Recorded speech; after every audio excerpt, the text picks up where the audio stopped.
So, like I said, I am in a space of healing and I'm trying to get better. And it's nothing like when you want your body to be healed already and you are trying to go faster than what your body is allowing you to. In your mind, you're like, yeah, I can do that. Yeah, I can go here, or yeah, I can walk from here to the end of the street, or yeah, I can do, fill in the blank that thing. And then you do it and you realize that all you've done is hurt yourself even more. An example is this was about a week and a half ago, or yeah, about a week and a half ago, I had to teach a class at my job, and I went in. My nerves was all bad that morning, and my hands were shaking when I had to go in.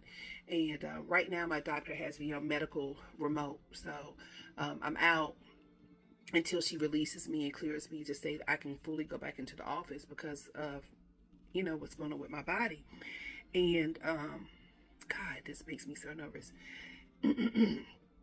And so I went into the office and I was like, yeah, I'm so glad to be in and teach and see everybody. I walked in and my team that I work with had put all these wonderful things on my desk. And I'm so excited to see them and hug them and, looking forward to kind of really be back in the swing of things and back in the office.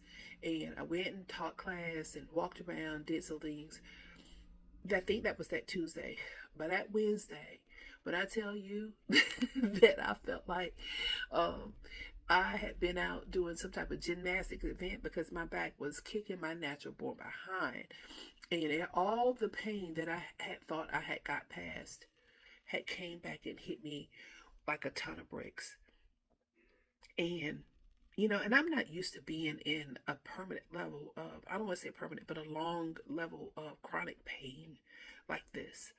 And it's definitely done something to my psyche and my confidence level and just how I think about me and what I'm able to do.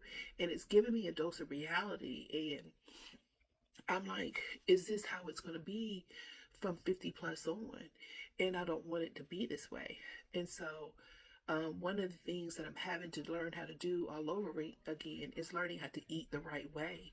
Because, like I said, I went for a long time with not eating because always being told that because you eat, you're gaining weight. And so now I'm having to literally force myself having to eat like first thing in the morning, eat something for a snack, eat something for a lunch, eat something for a snack, eat something for a dinner.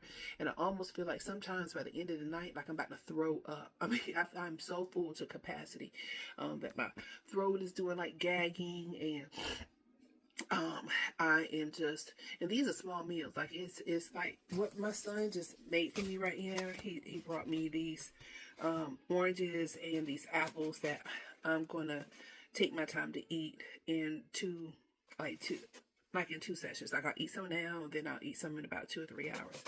And just to eat this small amount, so this is 1, 2, 3, 4. This is one orange. This is literally one orange he cut in quarters. And this is one apple that he's cut in quarters. And I'm only going to be able to eat, I can promise you, I'm either going to eat all the oranges and be fine, or I'm going to eat all the apples and I'm going to be fine, or I'm going to eat 2 apples and 2 oranges. But if I try to eat this whole thing right now, I'd be in there throwing up. There's no way that I could do it. And so, dealing with doctors and them not hearing me and constantly wanting to put me on like GLPs and different types of medications to try to, ultimately all it's doing is restricting my appetite.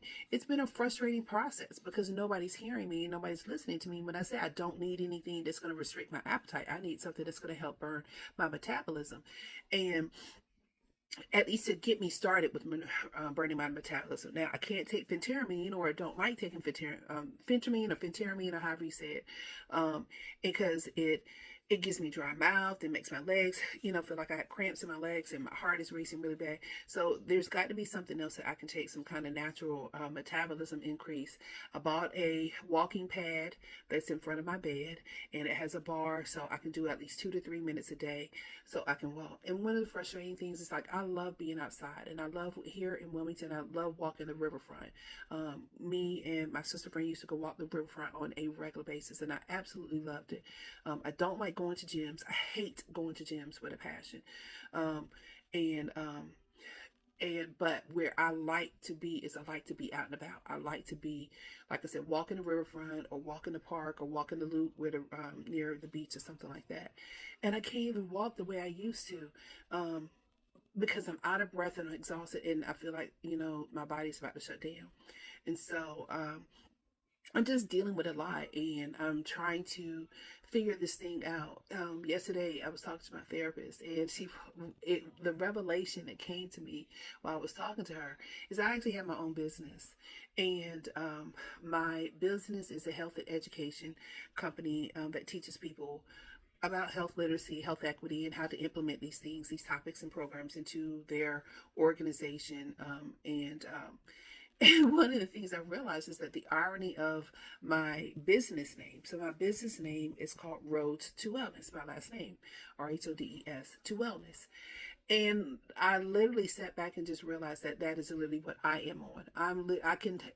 The name of my business is literally my own testimony. I'm on my own road to wellness, trying to, not trying, but intentionally making choices for me to be in a mental space of happiness, or wellness rather, physical space of wellness, financial space of wellness, of all of what that looks like.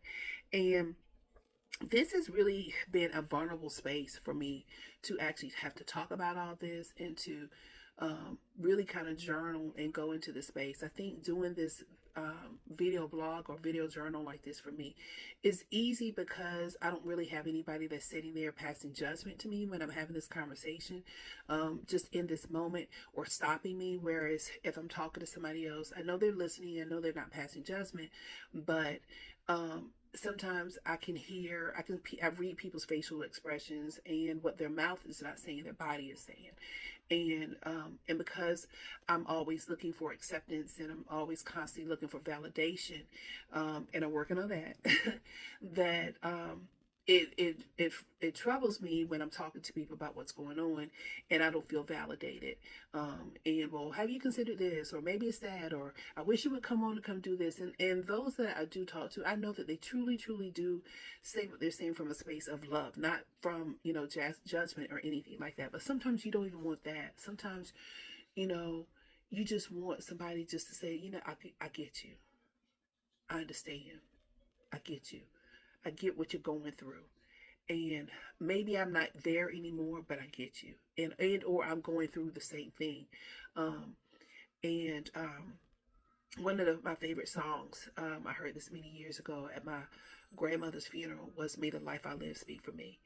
And so for me, a lot of things that I do is intentional, because I'm trying to, in so many words, I don't want to say save people, but trying to help people, let my testimony be something to encourage or inspire people to be better, but also help them, deter them from having to go through some of the things that I'm going through. So I guess that's in so many ways why I'm doing this video blog, so to speak, is just to be a document, or a way to document what I'm going through, at the same time trying to encourage and inspire others, encourage and inspire others along their journey, their wellness journey.